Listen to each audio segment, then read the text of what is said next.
Bom dia, boa tarde, boa noite. Esta é mais uma edição de Pedro e Cora, aquele seu programa sobre...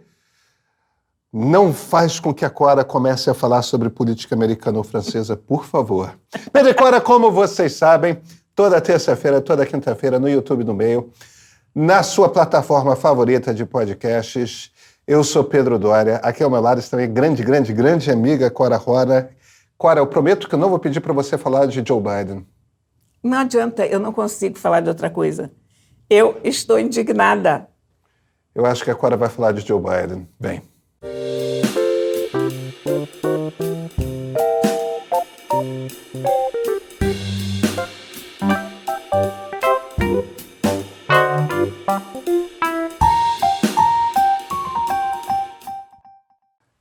Assistiu o debate, Cora? O americano?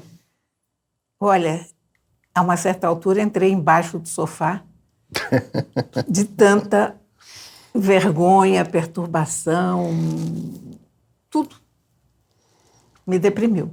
Eu entendi o Thomas Friedman quando ele escreveu que chorou durante o debate, porque, sabe, é engraçado, é um debate de candidatos a presidente. Então, a primeira impressão que você tem é um país com 400, sei lá, são quantos milhões de americanos? 300 milhões, 300 e alguma coisa. 341 milhões, sei lá, com milhões de pessoas, com as principais universidades do mundo, com os maiores empreendedores, tudo que eles conseguem apresentar como candidato, são esses dois macróbios. A palavra macróbio é o que define essas duas pessoas, né? Macro, bio, né? Quer dizer, velhos, ponto. A gente hoje tem um problema de medo, de etarismo, mas com 70 anos eu acho que eu tenho lugar de fala para poder falar sobre isso. Há uma idade além da qual você não tem mais energia para fazer essas coisas. O Trump é outra história porque ele não tem caráter.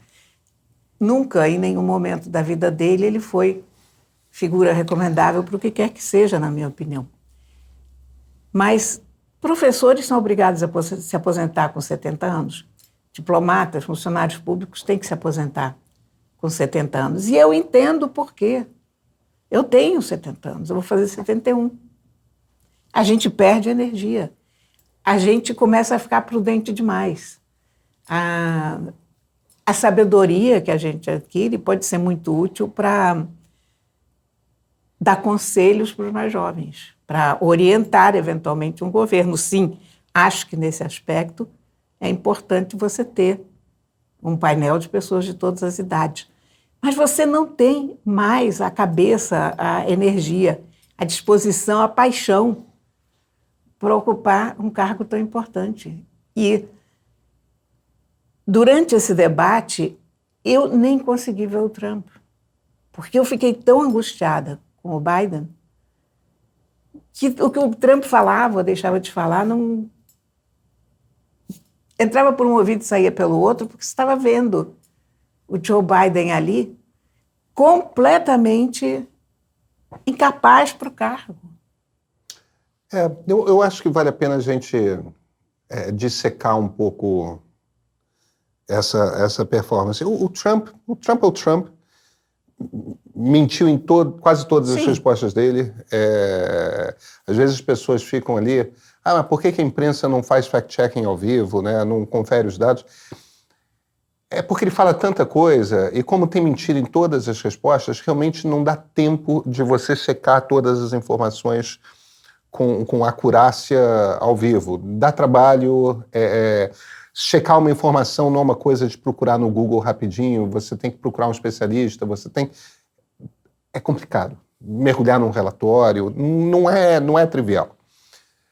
Mas você tem razão. Vamos jogar o Trump de lado, porque o Trump é um velho conhecido, a questão é o Biden.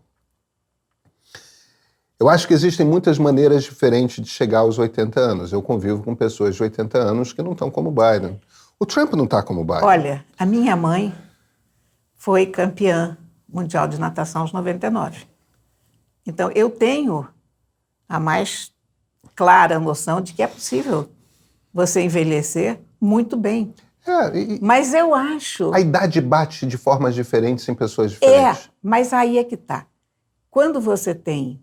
Você não tem uma idade mínima para ser presidente? 35 anos? Tem. Por que você tem essa idade mínima?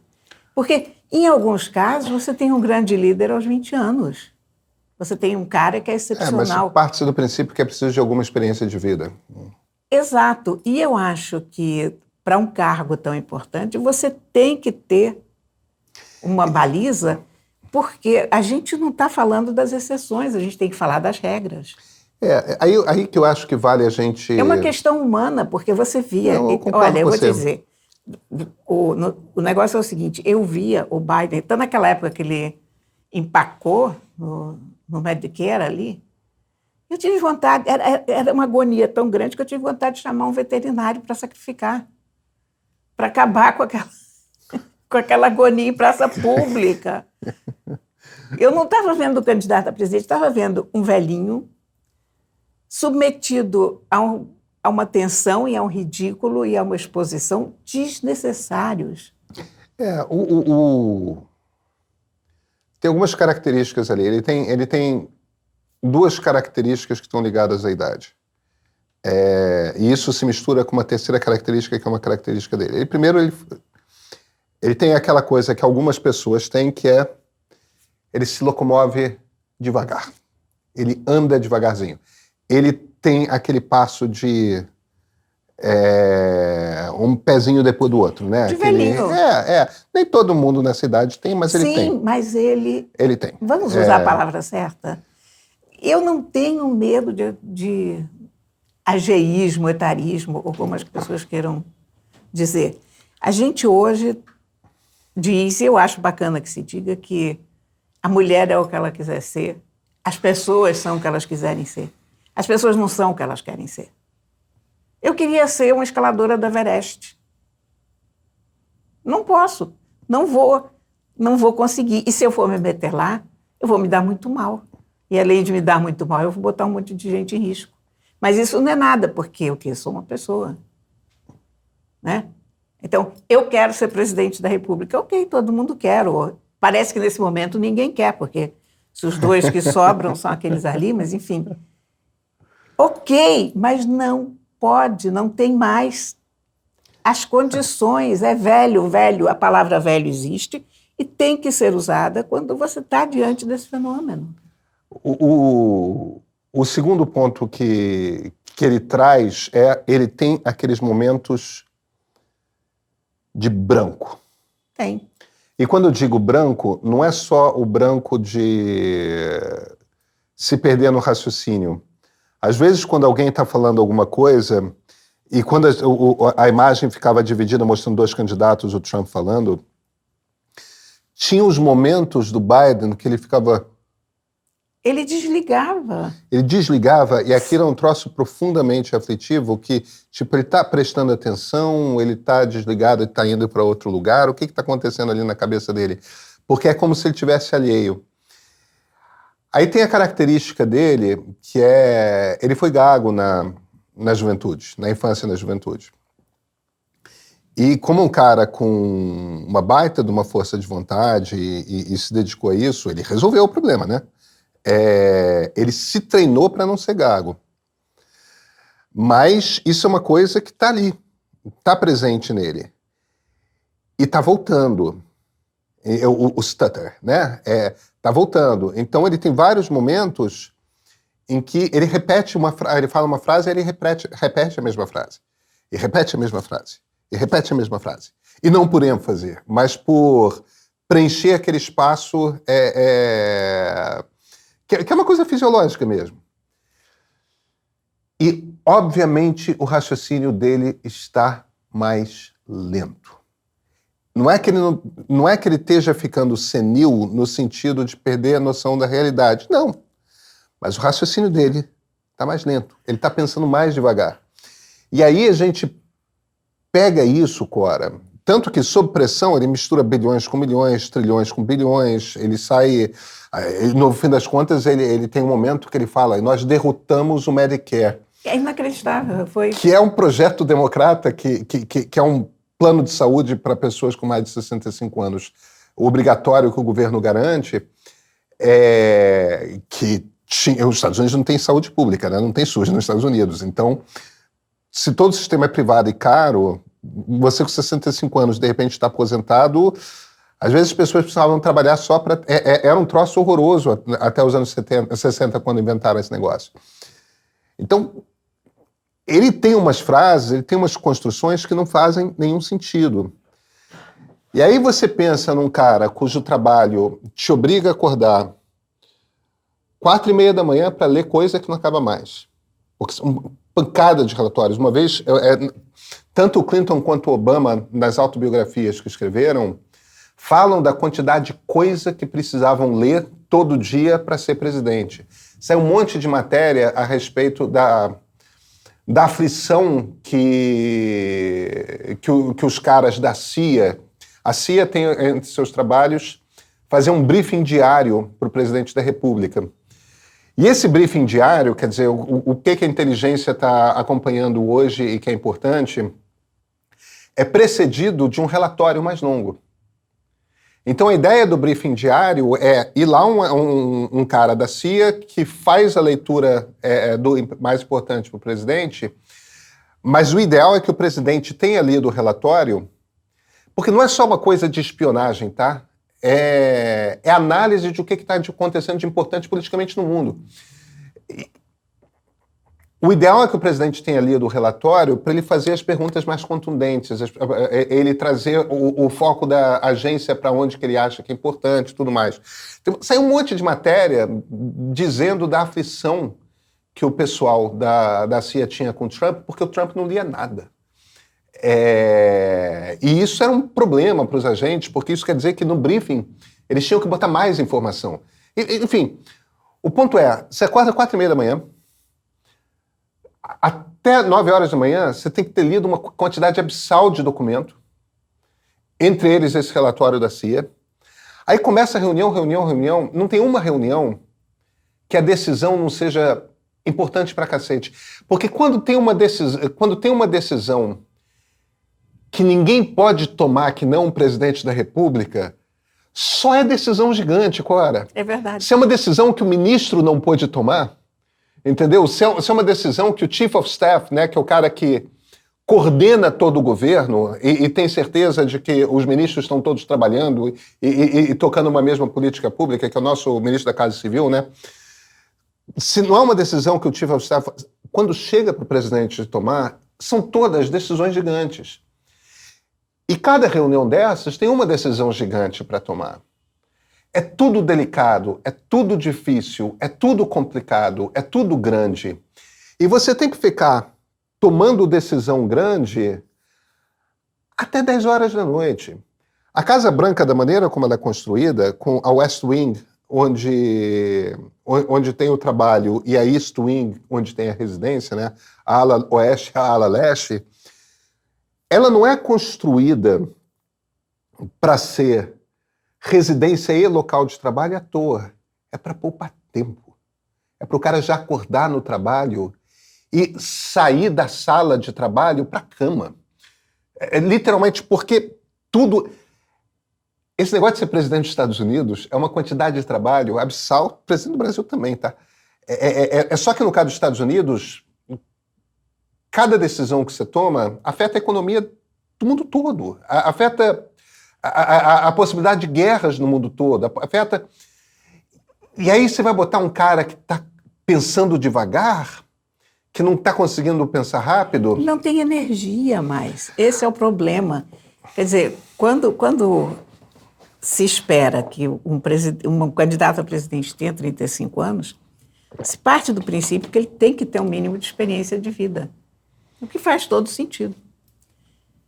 E se deveria partir do princípio que, depois de uma certa idade, não se tem mais energia para executar as funções com a mesma disposição, a tal ponto que você tem uma idade limite para aposentadoria em todas as profissões.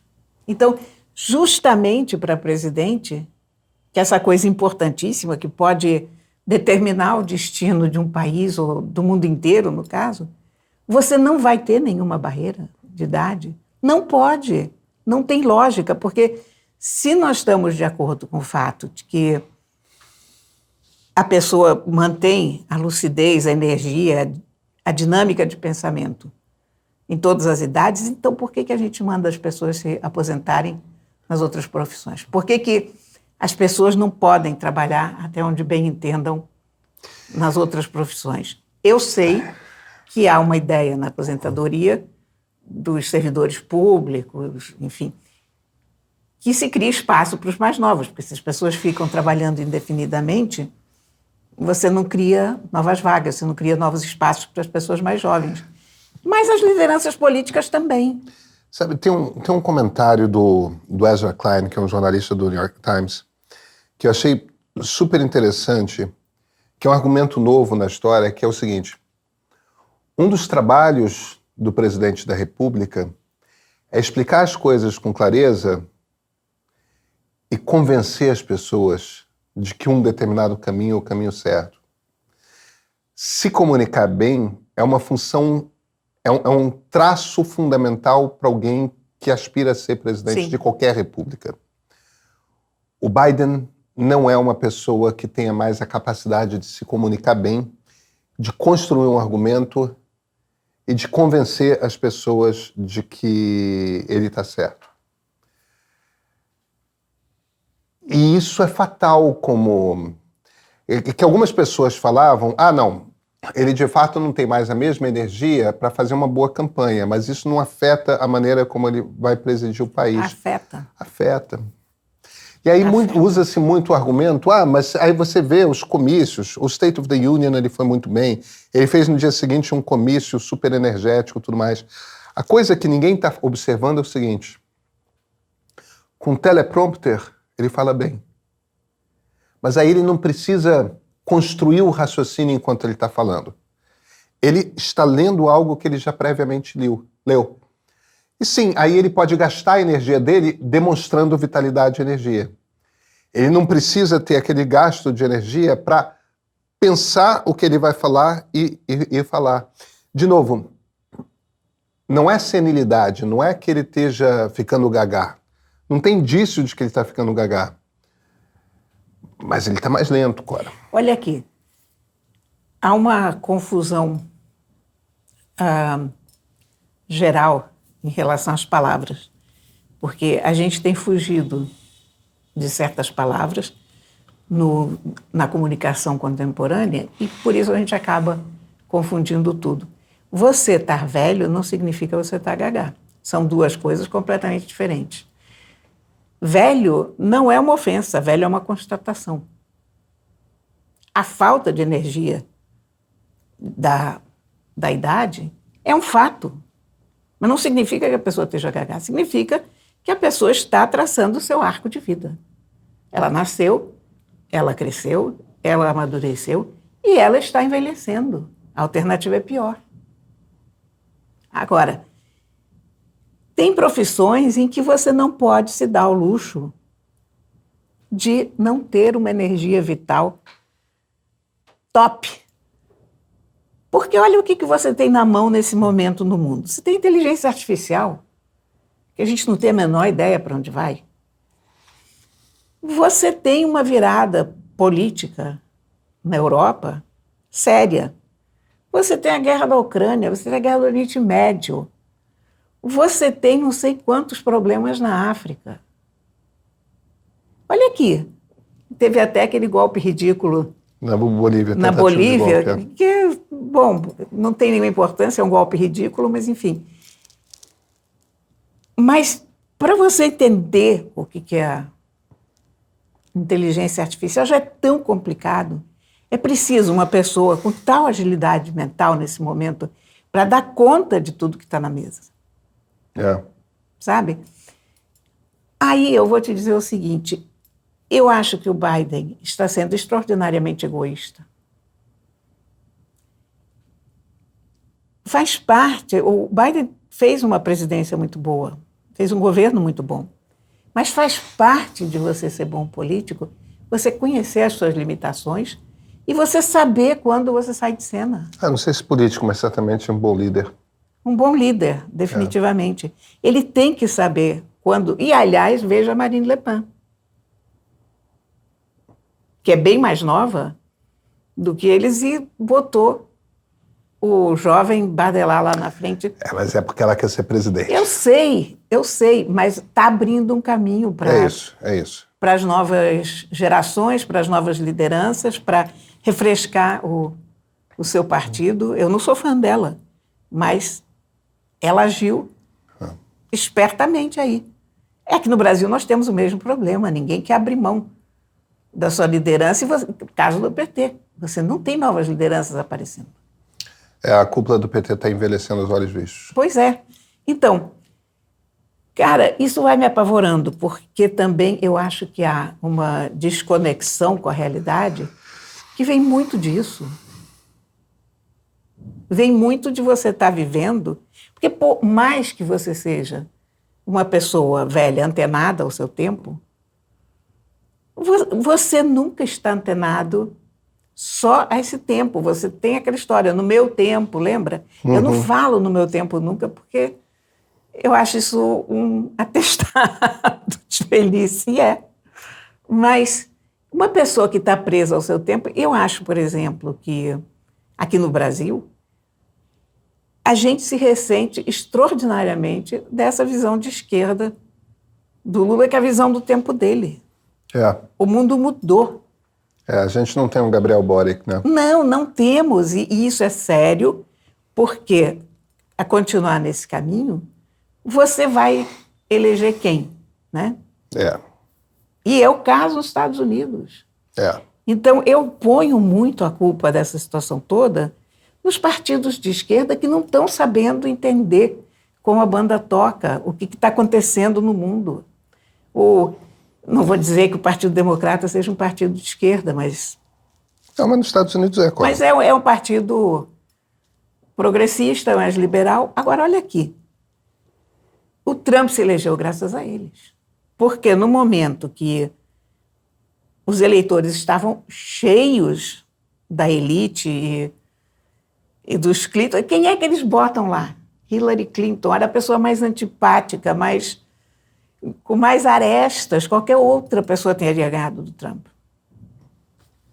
Mas você bota exatamente aquilo de que as pessoas não querem mais ouvir falar para disputar a eleição. Não foi o Trump que ganhou. Foi a Hillary que perdeu? Foram os democratas que perderam. E está perigando acontecer de novo, porque eles estão repetindo a história. Eu estou muito enfática hoje, mas conforme você vê... Bem eu vejo, Cora Rona, bem eu vejo. Temos livro, Cora? Temos livro. Desculpa, mas eu fiquei tão abalada. Não tem problema. Eu senti e você precisava falar, tá tudo certo. Porque você vê o trem vindo em direção contrária novamente. Que a questão da gente ficar velha também é essa, sabe? A gente já viu esse filme antes e não gostou. Pronto, é isso. Falei. Pronto, temos livro. Aliás, nós temos 2 livros. Primeiro... 2 livros? Não, vários livros. Nós temos vários livros, porque eu quero mostrar essa edição maravilhosa, super caprichada, que a editora Fósforo fez, de 4 novelinhas do César Aira, que é um grande escritor argentino. Olha, que coisa bonitinha. São os livrinhos mais bem acabados, mais gostosinhos de ler. Olha o capricho. Tem uma... Tem uma sobrecapa com uma capinha linda, uma orelha linda, feita em papel bíblia, tá bom? Com uma edição impecável, com pós-fácios, um tratamento editorial de primeiríssima linha. E é um escritor que eu não conhecia, sabe? E que tal? E eu achei ele muito interessante, estou gostando muito. Eu ainda não li essas 4 novelinhas, por isso que esse livro está aqui, porque ele é ocupado. Mas isso daqui é uma historinha genial de uma moça... Esse é o que você leu? Esses 2 eu li. Esse ainda não acabei, estava lendo ontem à noite, falta um pouquinho. Agora, esse aqui é o seguinte, é uma moça comum, normal, que anda por uma rua cheia de jovens, um baixo Leblon desses, em Buenos Aires, e de repente ela é abordada por 2 punks. Tipo da pessoa, de pessoas a quem ela não dirigiria a palavra, ou com quem não se daria, e uma delas pergunta diretamente, ela quer transar, sendo que ela usa outro verbo mais direto, que eu não sei se pode falar no YouTube. Pode, mas só se você tiver à vontade. Quer transar. E ela se deixa levar por essas meninas. Ah, que interessante. Tipo, por que não? Exatamente, por que não? Porque ela é uma jovem careta, ela é uma jovem não cool, uma lourinha, meio gordinha, etc., aquela coisa trivial. E, de repente, ela está nessa situação curiosa. É muito... Esse homenagem. É muito curioso esse livro. Isso aqui é o seguinte, um sacerdote vai para uma área muito, muito pobre e ele fica tão triste com aquela quantidade de gente pobre que ele decide que vai doar todo o dinheiro dele, tudo que ele receber, ele vai doar para os pobres para ajudar imediatamente a pôr fim àquele sofrimento. Mas aí ele começa a pensar. Ele começa a pensar porque o problema é o seguinte, é que se você dá o pão hoje, você tem que dar amanhã. E depois de amanhã, porque se você parar, a pessoa morre de fome. Então ele não pensa nele, ele pensa o que vai acontecer se o porque ele é um homem austero, ele não faz questão de nada, mas supõe que o sucessor dele precise de um certo conforto, a casa paroquial está muito caída. Então, como é que o sucessor dele vai cuidar desses pobres numa casa tão detonada? Então, ele começa a reformar a casa para que o sucessor, que ele não sabe quem é, os sucessores, não precisem se preocupar com isso e possam, de fato, ajudar aqueles pobres. E aí ele vai construindo uma mansão cada vez mais gloriosa, porque nunca se sabe do que o sucessor pode precisar. Então, e vai por aí. Olha, é sensacional, sabe? É muito bom. E essa edição é a coisa mais bonitinha. Eu estou vendo. Ele é delicioso de ler, porque você pega, você bota no bolso, carrega com você. Ele é ótimo para ler na cama. O tamanho dos livrinhos é sensacional. Eu adoro esse formato de novela, porque não te prende por muito tempo e ao mesmo tempo, é muito satisfatório, né? Isso porque eu também gosto de um livro de 700 páginas, mas eu achei essa edição aqui um primor. E eu adorei descobrir esse escritor. E eu vou acabar ele muito Ele é rápido. Contemporâneo, Cora? Ele é contemporâneo, sim. Agora, por que eu não consegui ler isso? Porque no ínterim eu comecei a me interessar muito pela escrita cuneiforme. Como só ia acontecer? Foi. E, deixa eu virar aqui, porque aí se vê a capinha dele. Eu comecei a assistir umas palestras do curador de tabletes cuneiformes do British Museum. O cara é fenomenal.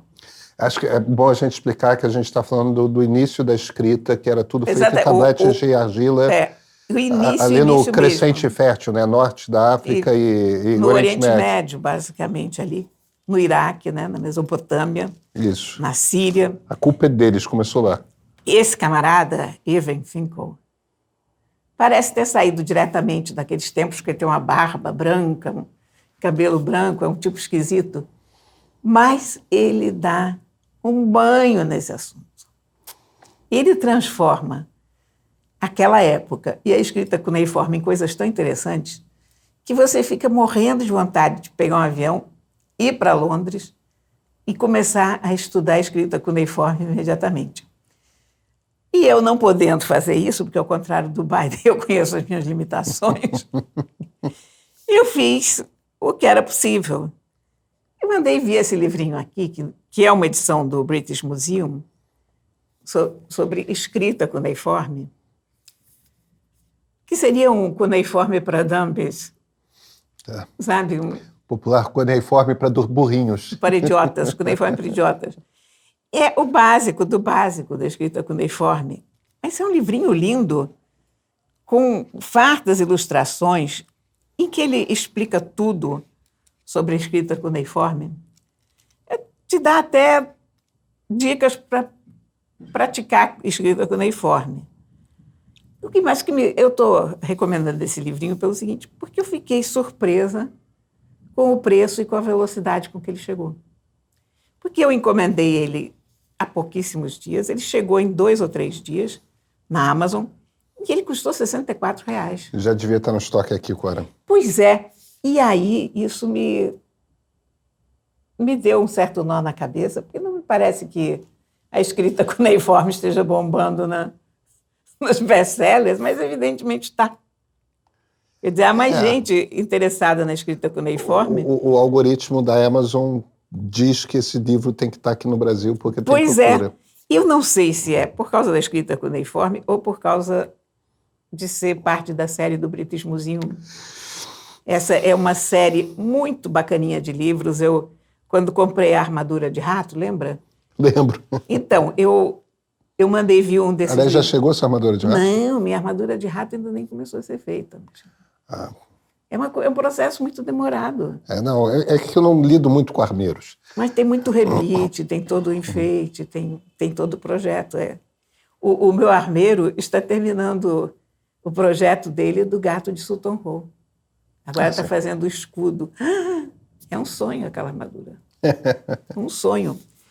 Mas, olha, então eu fiquei muito surpresa com o preço, com a rapidez.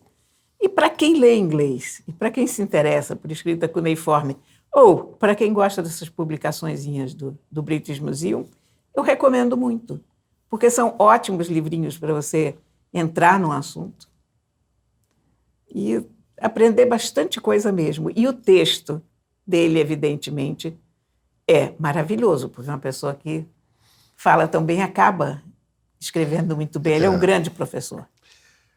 Cora, devo te dizer que eu não vou comprar o livro sobre escrita cuneiforme, mas eu gostei desse César Ayrayen. Eu recomendo muito. Mas veja as palestras desse camarada chamado Irving Finkel. Isso eu sou capaz de fazer. E, aliás, eu descobri outra coisa, que os nomes Irving e Erwin, ou seja, você escreve I-R-V-I-N-G, e Erwin, E-R-W-I-N, são o mesmo nome. Porque quando ele se apresenta, ele diz, I'm Irving Finkel. E eu digo, gente, é o mesmo nome, são 2 formas de escrever o mesmo nome. Sim, eu não tinha me dado conta. São as coisas inúteis que a gente aprende vendo o YouTube sobre escrita cuneiforme. Mas veja as palestras dele, que, aliás, recomendo para todo mundo. A gente vai botar o link para 1 ou 2 palestras dele, através das quais vocês podem descobrir todas as outras. É fenomenal. Que bacana. É fenomenal. O cara é um gênio e a gente ouviu... Isso vou assistir. A gente ouvir um cara desses falando é uma alegria, sabe? Dá um prazer. Nos vemos na quinta, Cora? Se o mundo ainda existisse, nós estivermos aqui, etc. Não, o segundo turno francês ainda demora um pouquinho. Ai! Don't get me started.